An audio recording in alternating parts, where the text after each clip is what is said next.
Olá, amigas e amigos, bem-vindos a mais um vídeo da série Aspectos Morais na Revista Espírita.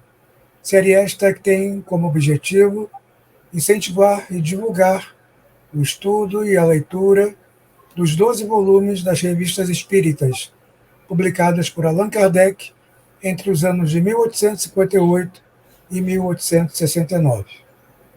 Hoje vamos ler, estudar, conversar com vocês sobre um artigo muito interessante. A carne é fraca, esse é o título. Está na Revista Espírita de março de 1869. E para falar sobre essa fraqueza da carne...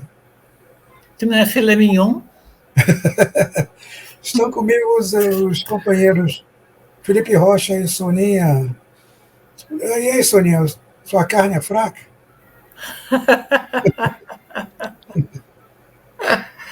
Ai. Tenho malhado um pouco aí, eu acho que não. Não, né?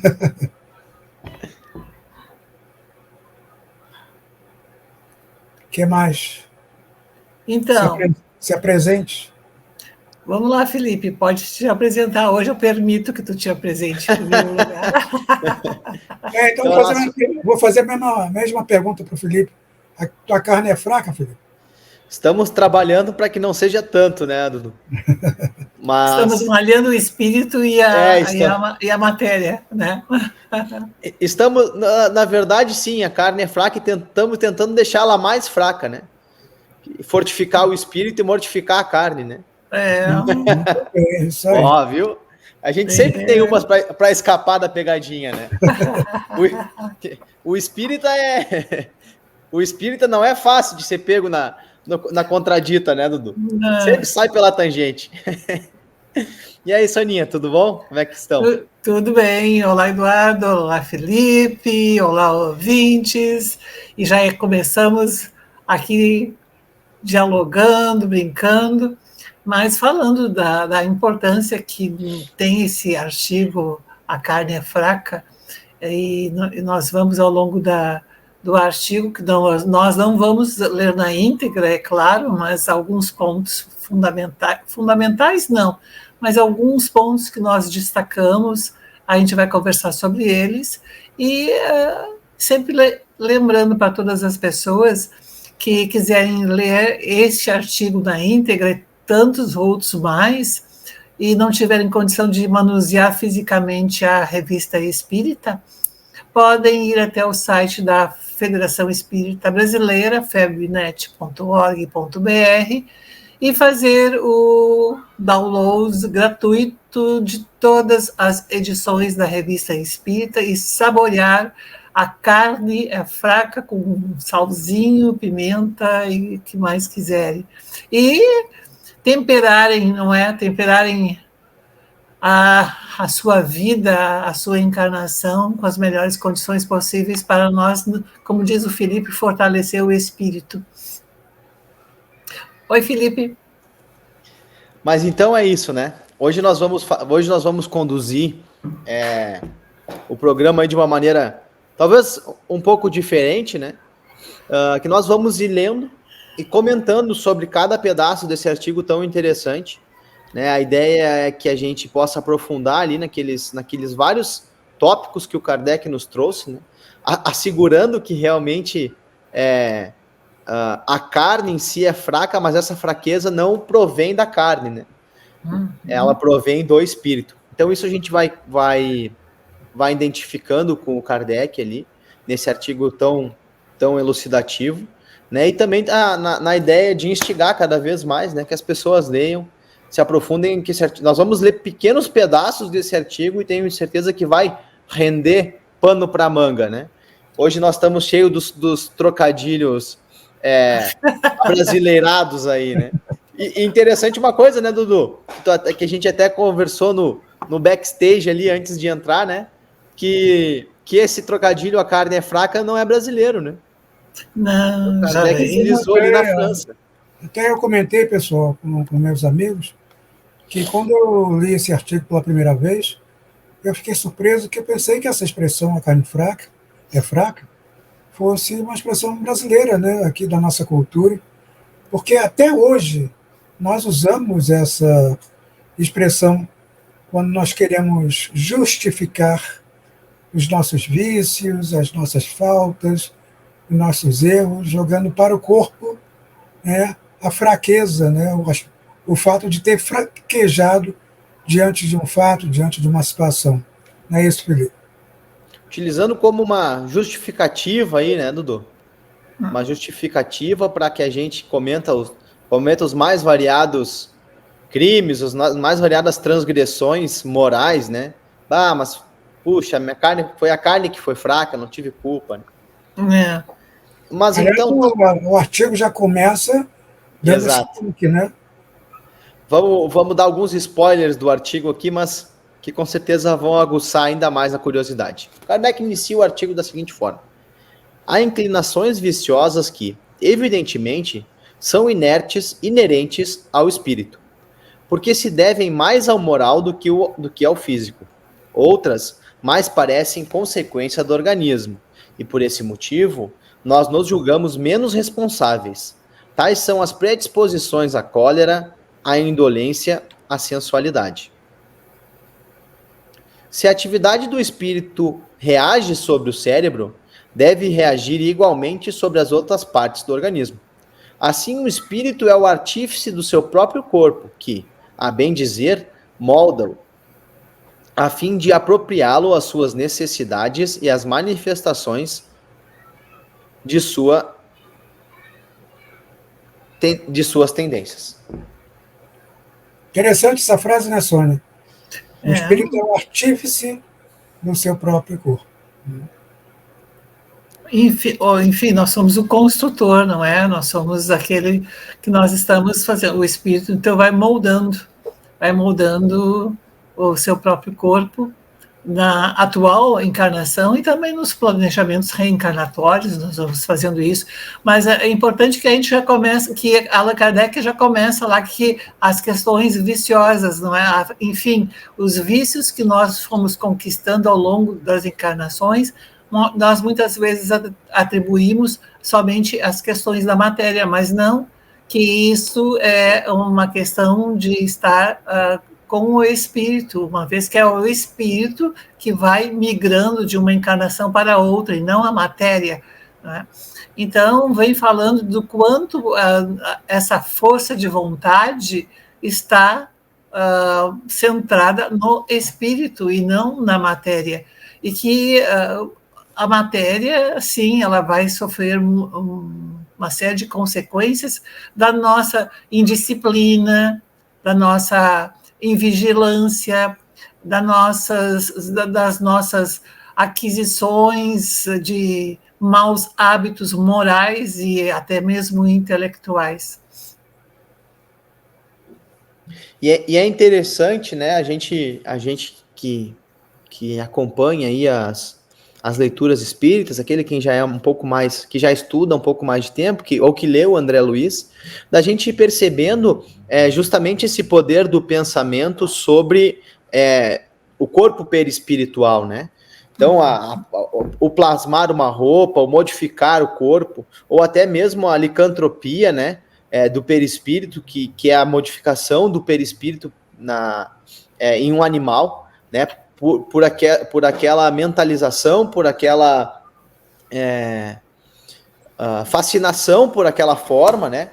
Por aquela forma, pensamento, enfim. Então, a gente consegue observar claramente esse poder da mente. Mas e quando a gente está em contato com o corpo físico? Aí muitos podem pensar, mas eu penso na minha mão ficar vermelha e ela não fica vermelha. Sim, nós temos as limitações carnais, né? E a nossa falta da força de vontade ainda e da fé, né? Porque não foi à toa que Jesus disse, né? Dizei a esse monte, sai daqui e passe para lá, que ele passará. Né? Então, nós temos muita força mental que ainda não conseguimos explorar, né? E que o mestre, quando veio, mostrou para nós claramente, né? Nas curas, inclusive, nos fenômenos, né? É uma questão que nós temos lá no em O Livro dos Espíritos, a questão 909, que fala o quanto muitas vezes não é não é o corpo, mas é a vontade, é o espírito que a vontade é pequena. Para nós modificarmos algumas situações, nós temos pouca vontade, né? Nós não nos disciplinamos o suficiente para que isso possa acontecer. Quantas modificações nós conseguiríamos fazer, como tu disseste, não é? Transfere uma montanha de um lugar para outro, ou seja, modifica tantas e tantas situações, se nós tivéssemos uma disciplina em relação à nossa vontade, em relação ao nosso pensamento. E isso não é mais... Opa, desculpa. A vontade e a fé andam juntas, né, Su? Oi? O que é? Nesse sentido, a vontade e a fé andam juntas. Ah, sim, sim. E a experiência material, né, é justamente uma moldadora e uma impulsionadora do desenvolvimento dessa vontade, né? Então, Jesus também disse, né, aquele que é fiel no pouco será fiel no muito. Desculpa, a Bíblia diz, né? Não foi Jesus que disse. Mas, enfim, o que é ser esse fiel no pouco? Quanto das coisas materiais que nós temos condições de modificar com as energias materiais em si, nós não modificamos, né? Puxa, mas eu queria tal coisa, eu queria que acontecesse tal coisa, eu queria que a minha casa estivesse limpa. Mas eu não vou e não limpo a minha casa. A minha vontade não tem capacidade de mover o meu corpo físico. Como que ela vai mover o mundo físico só através da força do pensamento, se nem o corpo físico eu ainda não estou movendo? Então a experiência material vai nos instigando, vai nos forçando a desenvolver essa vontade, né? E ver como conduzir ela e como guiar ela, né? Muitas vezes nós podemos até tomar como um exemplo assim, uma mudança de temperatura, uma pessoa, ela sente-se completamente desconfortável e até começa a ter uma reação quase que colérica ou até depressiva em relação àquilo, enquanto a outra pessoa está vivendo a mesma situação, a mesma condição, mas consegue gerenciar muito bem aquilo, não é? Já é uma conquista do espírito em relação a determinados conflitos, a determinados hábitos e determinadas situações que possam estar surgindo, mas que nós, assim, no aspecto moral e no aspecto espiritual, já temos mais condições. Eu não gerenciei a minha tosse agora. Então, nós já temos essa condição de administrar melhor tudo isso, não é?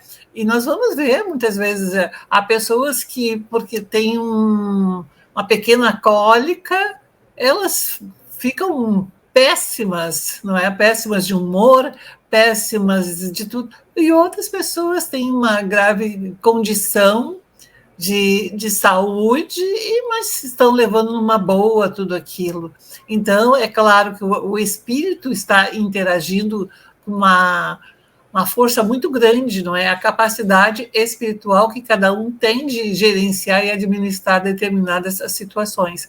Mas é claro que nem sempre isso vai acontecer. Algumas vezes, e me parece que mais adiante vai ser falado, mas há situações do corpo, anatômicas do corpo, que muitas vezes vão impedir a livre ação do espírito. E vamos tomar como exemplo, assim, aquelas pessoas que têm uma deficiência intelectual. Não é? O espírito muitas vezes está com a sua inteligência íntegra. O que está com problema é o seu cérebro. Então, ela muitas vezes não consegue lidar com aquelas questões, justamente porque o seu canal comunicativo, a sua ferramenta, está deteriorada, lesada ou alterada. Não é? No caso de um AVC ou de um AVE ou até mesmo um Alzheimer, não é? Por mais condições que tenha o espírito, mas o corpo está de tal forma danificado que existe uma real condição. Nós temos que saber dissociar muito bem isso tudo, não é? E como isso deriva da energia, deriva não, né? Mas é uma consequência da energia elétrica e da energia magnética, né? A gente pode fazer uma associação, né? Para eu ligar uma lâmpada, eu preciso de um número X de energia. Para eu fazer rodar uma geladeira, já muda, né? Uma máquina de resfriar grandes coisas já muda. Para ligar um ar-condicionado já muda. Então, o corpo denso necessita de muito mais energia, que o espírito ainda novo, como nós somos, ou não tão evoluído, né? Não consegue modificar essa energia, que é, na verdade, para Jesus, ou para um ser mais evoluído, uma simples operação, né? Por isso que o corpo, para eles, não era o importante, né? As modificações materiais não eram difíceis. Eles eram seres dotados de muito mais energia. Nós ainda estamos tentando acender a lâmpadazinha ali, né? O LEDzinho aquele. O LED, a lâmpada aquela de como é que aquela lâmpada de segurança, não é? A lâmpadazinha de segurança. Tu seguir, entende mais ou menos por aí, Dudu? Isso, vamos seguir então. Vamos seguir? Tá certo. Por uma consequência natural deste princípio, as disposições morais do espírito devem modificar as qualidades do sangue, dar-lhe maior ou menor atividade, provocar uma secreção mais ou menos abundante da bile ou dos outros fluidos. Ou seja, nós somos muitas vezes coléricos, não é porque a bile está intensa, é porque nós não sabemos administrar aquela condição mesmo, não é? Então, é claro que muitas vezes ali há situações muito complicadas, mas a pessoa, no momento que ela toma consciência, ela consegue trabalhar com isso de uma melhor maneira, não é? Ela consegue lidar com aquilo tudo até ela tomar essa consciência. E muitas vezes esses processos acontecem em nosso dia a dia justamente para que nós possamos nos conscientizar e amadurecer essa nossa força de vontade, né? Essa nossa capacidade de vivenciar. Nós temos, por exemplo, o caso dos faquires, não é? Que eles ficam deitados sobre questões pontas, assim, e tudo, mas eles sabem lidar com aquilo, não é? Muitas pessoas, os japoneses, os chineses também sabem lidar, muitas vezes, e fazem as cirurgias ou fazem alguns determinados procedimentos simplesmente fazendo meditações, e ali pensando e se organizando e trabalhando com isso. Agora, enquanto isso, há outras pessoas que o simples fato de somente falar em a injeção ou simplesmente falar em algum procedimento já se arrepia, já tem medo, já fica horrorizado com tal situação.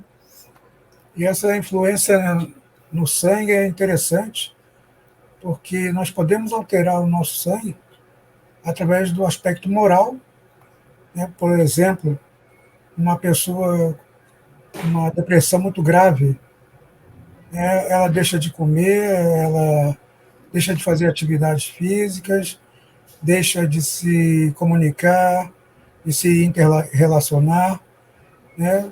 Ou seja, várias atividades ou não atividades que mexe com o sistema imunológico dela, né, que vai baixar.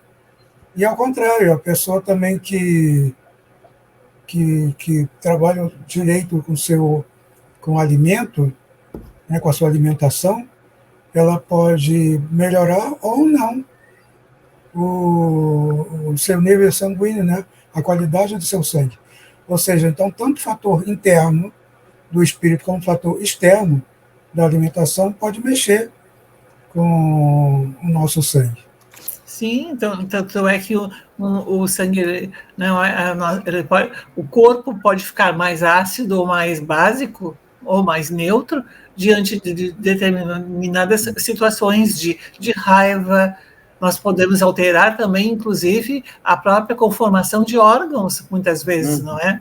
A partir de comportamentos e de atitudes e de sentimentos, a tristeza, é colocado que as questões do câncer de pulmão, por exemplo, estão muito vinculadas a questões de tristeza, pessoas que ficam se nutrindo e ficam ali se consumindo na tristeza, na solidão, né? E, então, nós temos várias questões assim de órgãos estarem relacionados, são as questões das doenças psicossomáticas também, que vão muitas vezes se formando, e a medicina hoje já vem trabalhando muito também com isso.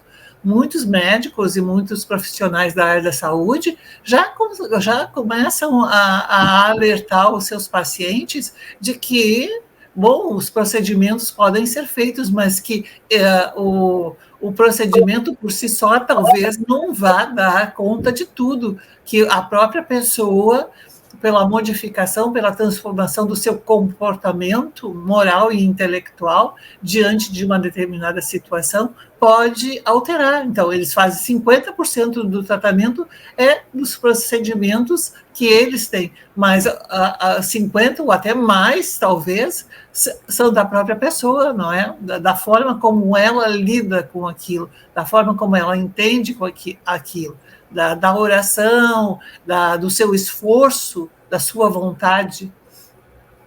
E é interessante, né, que eu não me recordo se é depois do livro Libertação é Entre Dois Mundos, certo? Não sei se vocês têm essa sequência. Então é nesse livro, que é antes do mecanismo, nos domínios da mediunidade, né? Então, nesse livro, Entre Dois Mundos, o André Luiz vai trazer a situação dos plexos, né? Que são os grupamentos nervosos, né? Onde vários nervos passam dentro do organismo, como se fosse um local onde vários cabos de energia estão passando. Isso são os plexos, que são próximos aos chakras, né?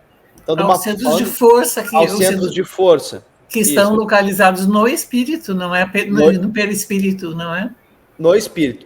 E esses plexos sofrem a ação direta do espírito, que modificam o meio através de impulsos nervosos, bem o que a Sônia está dizendo, né? Bem isso que a Sônia trouxe de uma maneira mais científica.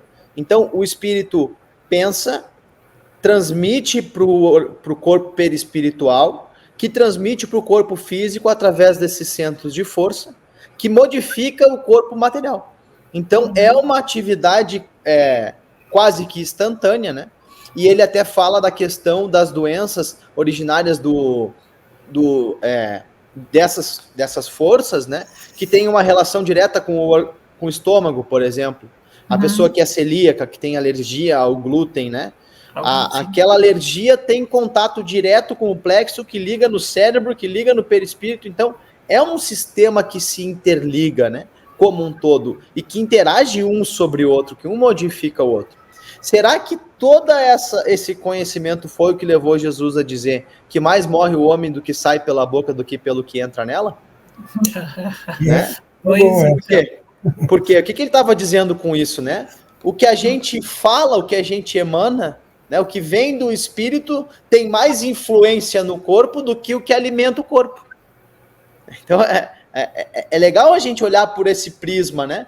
Como falas simples da Bíblia ali, muitas vezes falas simples de Jesus, vão se tornando cada vez mais claras e verdadeiras, né? Talvez não só nesse aspecto, né? Ela se encaixe em algum outro aspecto dentro da doutrina. Mas como é interessante nós percebermos isso, né? Que muito mais realmente nós, como espírito, influímos sobre o corpo, tanto negativa como positivamente, do que simplesmente pelos alimentos que consumimos. Claro, né? Nossos irmãos, não, agora eu vou comer só batatinha frita e fazer meditação e eu vou ficar magro pro resto da vida.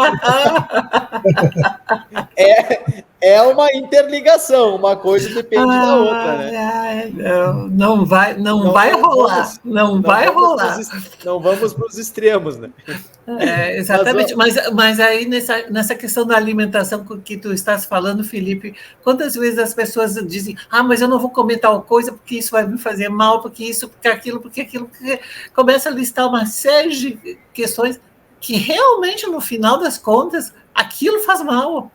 E até já foi feito muitas experiências que foi dado medicações, a medicação para determinadas pessoas e foram dados placebos para outras, e elas, pela força da vontade, elas com placebo, elas ficavam muito bem, obrigada, né? Ou então que ingerem uma determinada alimentação e não sentem absolutamente nada. Né? Agora, quando a pessoa começa a pensar, eu não vou comer isso porque isso vai me fazer um mal, porque eu vou ficar mal, eu vou me sentir mal, eu vou ter dor de estômago, eu vou ter dor daqui, dor ali, dor lá adiante, com grande probabilidade vai acontecer.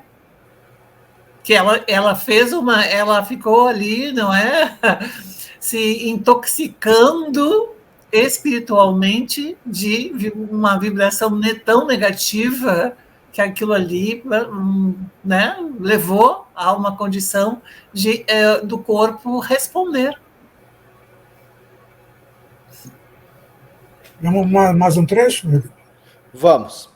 É realmente curioso ver o materialismo falar incessantemente da necessidade de resgatar a dignidade do homem, quando se esforça para reduzi-lo a um pedaço de carne, que apodrece e desaparece, sem deixar qualquer vestígio, de reivindicar para ele a liberdade como um direito natural, quando o transforma num mecanismo, agindo como um autômato, sem a responsabilidade por seus atos.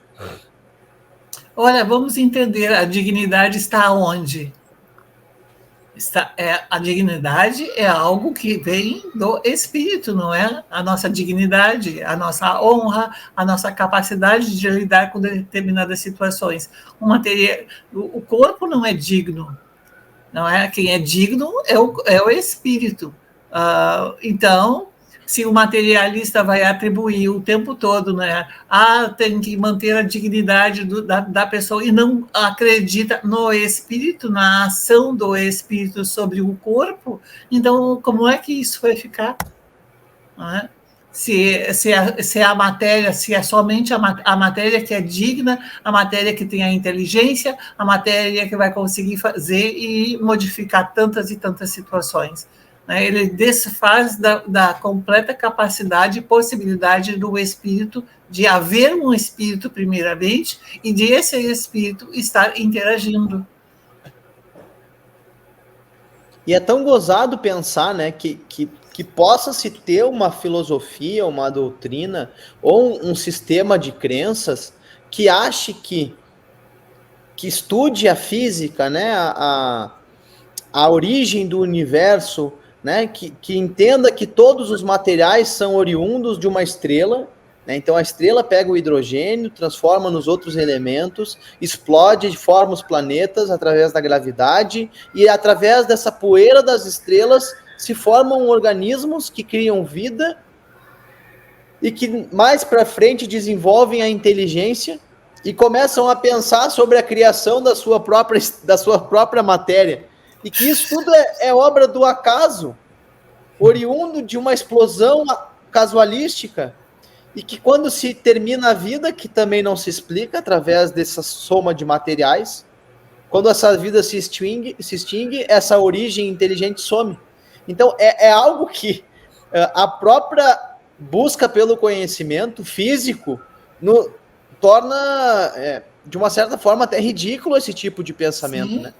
Não tem lógica, não é? Não faz sentido, né? Não tem. Eu sempre falo assim, olha, acaso é o pseudônimo de Deus. Quando ele não quer assinar ou quando não quer que a sua obra seja identificada como sendo dele, ele bota acaso. Então... É por isso que o Espiritismo, né, através de Allan Kardec, sempre nos fala de que o conhecimento trazido pela doutrina espírita é lógico e sensato. Porque essas teorias, como você falou, Felipe, né, de materialismo, essas ideias absurdas da criação da matéria, que depois, né, faz coisas fantásticas só através, né, da matéria. Não existe alma, não existe espírito, não existe uma mente, não existe... né, nada além da matéria, mas faz coisas fantásticas, né? E depois tudo isso vai para o espaço, não vai para o nada. Acaba. Não, ou seja, não tem lógica nem sensatez, né? Quando a gente fala de aquisição de conhecimento, de estudar a origem das coisas, né? E pensar no progresso do próprio universo. Ou Mas não, seja, a responsabilidade ou a corresponsabilidade se esvai diante de determinadas situações. Então, né, se tudo é matéria, se tudo se fecha na matéria, bem, terminou a matéria, terminou a minha responsabilidade, acabou a minha vida, acabou. Então, por quê? Por que cuidar do corpo? Por que cuidar de diversas situações, se daqui a pouco vai tudo acabar e eu não vou ter mais nenhuma condição de continuidade? Não o corpo continuar, mas eu, espírito, continuar. A minha corresponsabilização, as construções que eu consegui fazer, não é? A dignidade que eu comecei a desenvolver, a dignidade de me considerar e de agir como uma obra de Deus. Isso é uma dignidade extrema, né? O trabalhar, o ter uma ocupação útil que dignifica uma pessoa. Não é? Então, o porquê trabalhar? Então, todas as pessoas vão ter a carne fraca e serem preguiçosas. Porque não vai haver mais nada. E aí nos perguntam, né, Sônia, ou a gente se pergunta, mas por que a gente combate tanto o materialismo, né? Porque as consequências lógicas dele, né, eles vai nos levar a um desvirtuamento moral. É. Bom, isso os sofistas já pensaram lá na Grécia Antiga, quando desenvolveram o hedonismo, né? Bom, se não há um início, se não há uma lógica, só há o prazer. Então a única coisa que o homem deve buscar é o prazer. É o prazer físico, pois tudo é momentâneo. Porque eu vou me preocupar com o próximo. Se ele vai acabar, eu vou acabar, só existe o agora, né? Eu vou me preocupar em ter prazer, em ter sensações, em experimentar coisas novas. Por que eu vou ter uma preocupação moral? Né? Por que eu vou ter uma preocupação com o meu próximo? Por que eu vou tentar ser uma pessoa melhor? Melhorar para quê? Para quem estudar? Para que se instruir? Se tudo vai, no fim das contas, me dar menos prazer. Né? Vai me tomar tempo de ter prazer.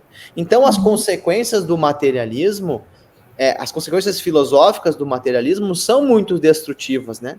Ao passo que as consequências filosóficas do espiritualismo, né, que não seria em si somente o espiritismo, mas todas as religiões e todo o pensamento que crê no início, né, que tenha algo antes ou que tenha algo depois, ao menos, né, elas vão ser consequências que vão nos elevar moralmente. Sigamos. Mas sigamos, né, Dudu? Dizemos em parte porque há casos em que o físico evidentemente influi sobre o moral. É quando um estado mórbido ou anormal é determinado por uma causa externa, acidental, independente do espírito, como a temperatura, o clima, os vícios hereditários de constituição, um mal-estar perigoso, etc. O moral do espírito pode, então, ser afetado em suas manifestações pelo estado patológico, sem que sua natureza intrínseca seja modificada. Como, por exemplo, nós estávamos conversando anteriormente, o Eduardo e eu, nós estávamos falando na questão da Finlândia, onde existem poucos dias de sol ao longo do ano. Então, o índice de suicídio e de pessoas depressivas é muito grande, mas elas não conseguem gerenciar aquela questão da temperatura, né? Então, mas elas também, então, aquela questão toda está, muitas vezes, influenciando muito a grande maioria das pessoas. E também nós recordamos muito daquelas situações, daquela historinha, né? Quando acontece uma determinada pandemia, e então a doença diz, eu vou aqui dizimar 50% dessa população, e a outra pessoa vem e diz, não, mas então por que 100% daquela população ficou dizimada? Não, eu matei somente 50%, os outros 50% foi por medo e por ansiedade. né? Então, muitas vezes, elas não conseguem administrar muito bem aquilo, independe da questão do próprio espírito, ou então, realmente, é uma questão que nós temos de entender que não é tudo somente a força da vontade que vai muitas vezes modificar. Em algumas situações, também nós temos de perceber que há expiações e há provas que nós precisamos passar. Então, e há situações, como nós estávamos falando, em algumas doenças, em algumas deformidades, em algumas situações, que não adianta, por mais vontade que nós tenhamos, não, é um forte empecilho para que o espírito possa se comunicar ou possa transferir para o corpo a sua vontade, a sua vontade e a sua disciplina. E é isso. Dá para seguir mais, Felipe? Vamos para a nossa última anotação aqui. Desculpar-se de suas más ações com a fraqueza da carne não é senão um subterfúgio para escapar da responsabilidade.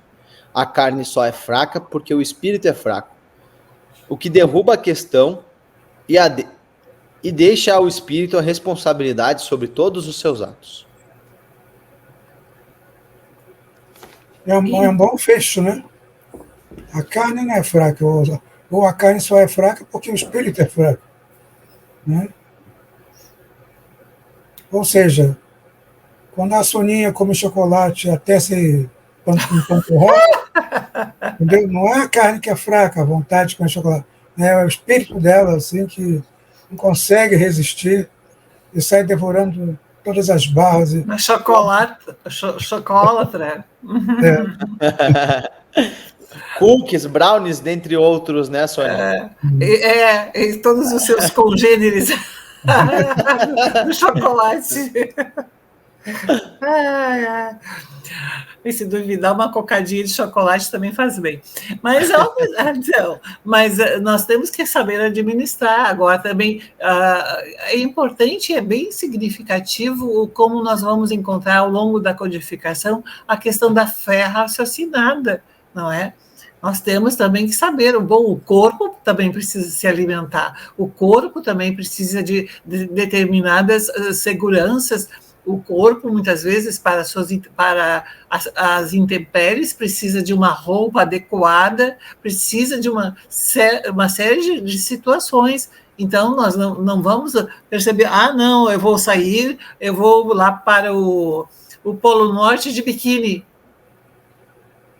Vai ser meio complicado aquilo, porque o corpo físico, ele também precisa de um cuidado, né? Nós temos que cuidar disso tudo. Então, é uma responsabilidade que nós também temos, afinal de contas, é um instrumento que nós estamos recebendo para poder,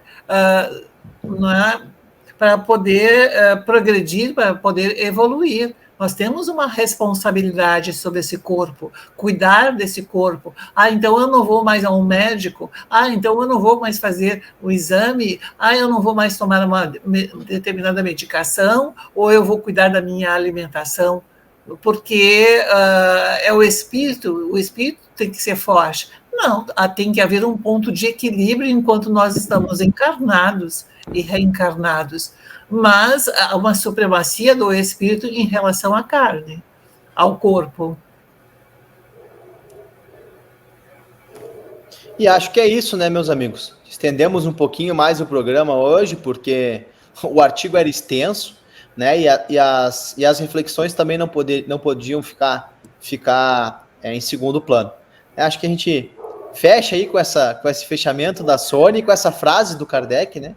Entendendo que a responsabilidade toda de tudo que acontece conosco é nossa, sendo as situações que nós somos impostos, né, que são situações para nos testar ou resgatar, né, sendo as nossas condições físicas, né, sendo as manifestações patológicas da nossa evolução, né, nossos defeitos, né, espirituais que ainda temos que corrigir. O Emmanuel nos traz, né, que a tentação nada mais é do que a recordação não, a repetição de uma prova ou de uma tendência que nós ainda temos. Então, quando vem a tentação, não é a carne que é fraca, é o nosso espírito que ainda não superou aquele estágio. Eu deixo o meu abraço aqui e a palavra com vocês dois. Até mais. Um abraço para todos. E essa tentação vem de todos os sentidos, né? De todas as áreas. Não só pela glutonaria, mas de tudo. Então, sejamos fortes e resistamos a essas tentações. Fortalecendo nossos espíritos, né? Um abraço a todos. E a vontade. Até mais. Até mais, pessoal. Até a próxima. Tchau.